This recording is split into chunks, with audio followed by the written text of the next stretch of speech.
Hey guys, today I'm gonna show you how I made John Lennon's guitar.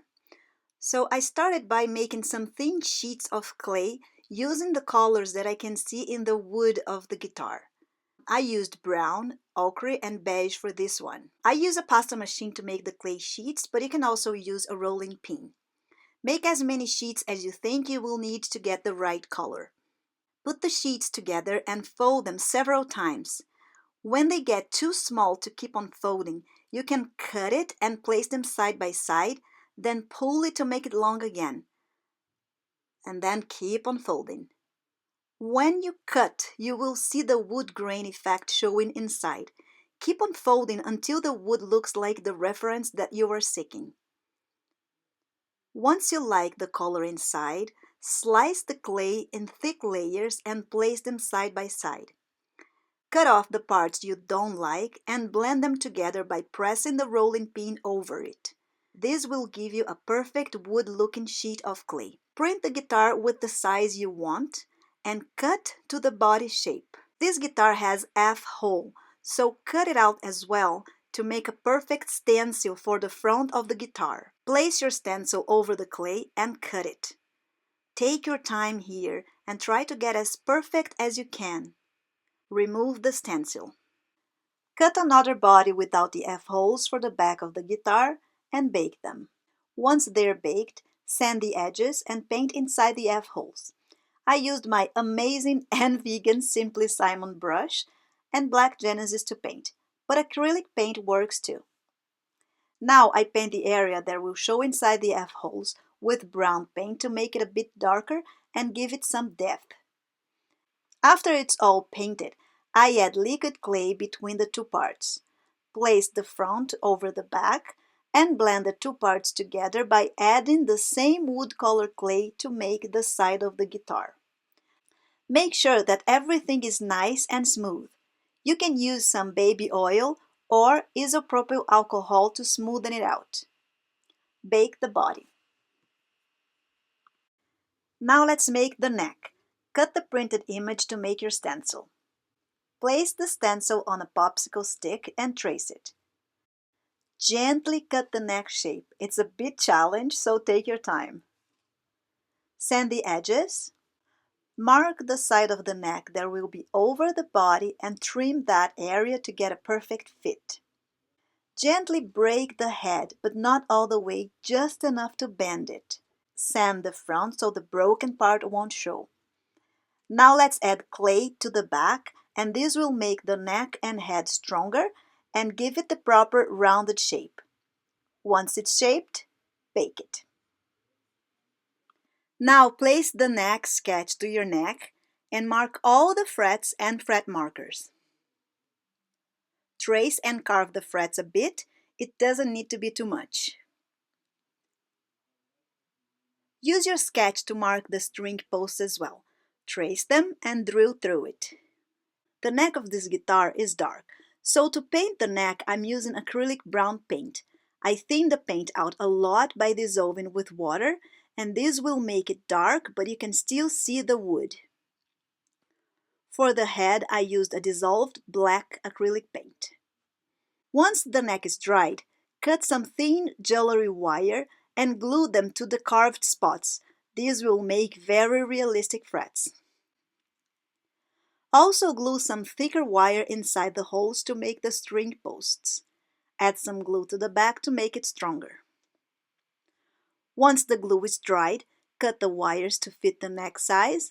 Paint the sides of the neck white. When the neck is ready and dry, glue it to the body with Bake Bond or liquid clay and bake it. If you'd rather, you can just glue it with super glue as well. Place your sketch over the body and mark all the details. You can poke a hole to mark. Be careful to be very precise. Now open some gray clay and use the same holes to mark the pickups and cut them. Add some liquid clay to the body and place the pickups on their spots. Roll some clay as thin as the part that you're going to do, slice them in circles and place them into the right spot. I made 2 small circles to lift the bridge. For the jack socket, I made a hole in the middle and one for each volume and tones, and for the switch, I place a thin wire inside. Mark the bridge using the same holes on your sketch, cut it, and smoothen the edges. For a very realistic pickups, let's cut just the center of it as well, because this part is a bit higher than the tips. For this one, I'm using a very thin layer of clay. Then place it to our pickups with some liquid clay to glue them better. To finish the pickups, I'm going to add 6 silver micro beads in the center and 1 on each tip. I will also add the micro beads to one side of the bridge, and on the other side, where the strings will go through, I added some tiny pieces of clay and marked the center of each one. This will keep the string in the right place. It's very small and challenging to make them, but it's worth to get it perfect. Now let's add some liquid clay to the circles we prepared before and place the bridge over there. Be careful to place it in the right position. Always keep an eye on your references. We're almost ready to bake. Let's just add some clay to where the neck meets the body to give it a perfect shape. And if you're also as perfectionist like me, add an extra layer to each volume and tone, but really, you don't have to. We could barely see it on the final product. Now we can bake it. Once it's baked and cools off, we can paint the silver and gold details according to our guitar pictures. Just follow the colors. For the strings, I used a gray sewing thread and paint them silver as well, just to make it stronger. I made 3 strings, each of them with twice the length of the guitar. For the tailpiece, I folded a wire following the shape on the reference as close as I could. Then I cut a beer can following the reference size, and with a rounded tool I bent it, leaving a space on the top, and glue it with super glue. Now we just need to fit the wire inside that space and glue this piece to the guitar body also using super glue. Now I poke 8 holes to the beer can, also following my reference. It's easier to poke the holes if you have a soft surface behind. I cut the shape of it and measure it to make sure I got it perfect. Fit the first string on the second hole from the top to the bottom and go back to the top from the third hole. Do the same with the 2 other strings, filling the 6 center holes. Now fit the first and the last hole with the wire. Measure the distance and glue it to the wire. Once it's dry, cut the excessive wire. To finish the tailpiece, I'm just adding some epoxy clay so it's stronger and gets the right thickness as well. We also need to paint it silver and the tailpiece is ready. Now let's make the tuners.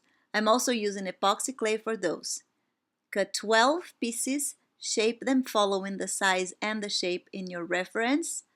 Press a small piece of wire between 2 of the shapes, blend them together and fix the shape. While your tuners are drying, we can make the nut. Cut a thin strip of epoxy clay, glue it to the end of the neck and mark 6 indents to hold the strings. For the inlays, I cut some aluminum foil and glued them to the neck. Now, let's glue our tuners with super glue to the back of the head, and if you want to go crazy, paint the name and symbol. Let's also paint the nut and the back of the neck with acrylic paint. Add polymer clay gloss all over the guitar. And now let's finish the strings. One by one, make sure to set the string in the indents that we made to the bridge and nut. Wrap it around the wire and glue it with super glue. Paint the tuners and our guitar is finally ready. It was a hard work, but I love it. And I think it's perfect for my miniature John Lennon to play. I hope you guys enjoyed it. Thanks for watching. Bye-bye.